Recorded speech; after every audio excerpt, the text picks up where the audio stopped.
Hi everybody, my name is Hannah and this is Pepper and Pine, and today I have a spring project to share with you. We are working with these three little bunting babies as well as the Lyra paints, all of which can be found at achildsdream.com.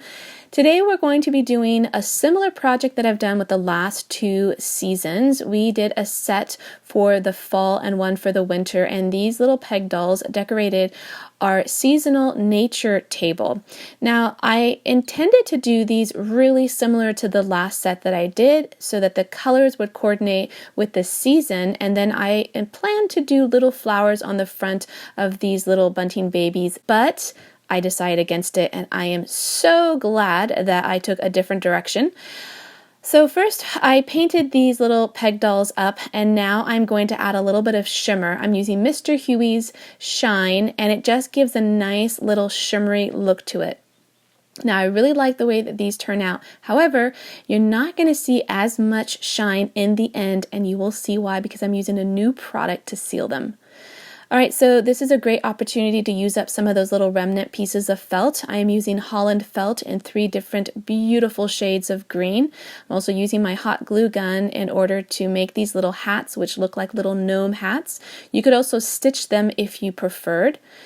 So I just had to trim that down a little bit. I rarely measure, I don't do patterns very often, I just kind of wing it, and sometimes it works, sometimes it doesn't, and in this case I kind of realized that I needed to make it a little bit smaller.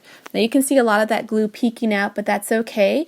Working with all natural fibers makes cleaning this up super easy. So I'm just going to take my scissors and just clean that up by just trimming it out. So don't worry if you're inexperienced at making these, they come about pretty easily. So I just want to make sure that that actually fits, and it does. And now I can go ahead and trim down the back of the hat so that it's nice and curved all the way through.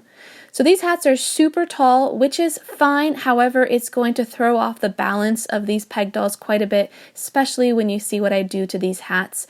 So though these are playthings for my kids, if you have really young children, then I would caution against some of the accessories that I'm going to be using, and also just be mindful because these are really tiny and they are considered chokeable hazards. Alright, so I did all 3 hats in coordinating green so that they match the body of these little peg dolls, and now I'm going to glue them on. And I really like the way the hats are super big and they fall down below the little face. I'm not adding eyes or a mouth or anything, so the little faces peek up out underneath those little hats, and I think it's super adorable, and you can really see the shimmer there. Alright, so now I want to add a little accessory. I'm dipping into my scrapbook supplies as I do often. I bought these little flowers years and years ago, and I apologize that I do not have a link to share with you on those little flowers. But you can also make your own using some twine, or you can use a different kind of fabric flower from the craft store. Again, I'm going to use a lot of these little tiny scraps in order to make 2 little leaves. You don't need to do these. The flowers that I'm using already have leaves, so that's why you don't need to do leaves. But if you are just using flowers and you want little leaves, then again, using your scraps is a great way to go. I thought about doing different colored leaves so that each little peg doll had a different set, but I just ended up making them all the same, so you could do either. I'm using my wire cutters in order to get the wire off the back of those flowers. I had just twisted them around the hats to see if they would actually look nice, and I love the way they looked, so I went ahead and I removed the wire to make them safe and also to give them a surface to glue down on.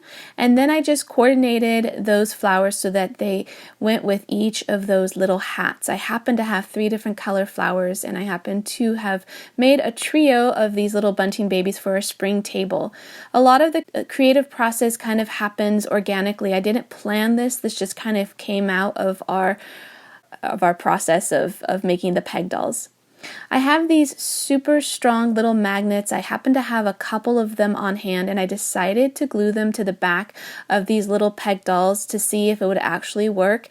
And check this out. I'm going to stick it on a little metal accessory in my craft room, and it totally works. And I'm so excited about that because it adds a nice new little alternative to these little peg dolls. Alright, so I am going to use this beeswax sealant for the first time. It smells incredible. It is so good. I want to use it as a lotion. It's so nice. We're going to use it to seal our little peg dolls. Now, this is the first time I'm using this product. I did experiment with another peg doll, but this is the first time I'm doing it on a project, and I really like the way it looks. However, you can see that the shimmer really is diminished once I put this sealant on. So you can kind of experiment with your projects and see if this is something that you wish to do. I haven't tested it out with, say, my kids playing around with it or with wet hands and seeing how well the watercolors actually stay on the peg dolls. But I kind of like the way it enhances the watercolors and gives it a nice deep look. So this is what they look like when they are all finished. They do in fact work as magnets. You can use them on your refrigerator. Right now they are decorating our seasonal nature table in our schoolroom, and because they are top heavy, they keep tipping over. That flower on top of the hat is pretty weighty, and then the magnet in the back also adds to the upper body weight, so that is something that I wasn't expecting, and so they do keep tipping over, so that's something to think about if you do want to keep them upright. Alright, so if you want to see some of the other projects that we're doing for our spring nature unit, you can tap on the screen right now, and don't forget that you can find me on a daily basis by visiting me on Instagram at pepper&pine.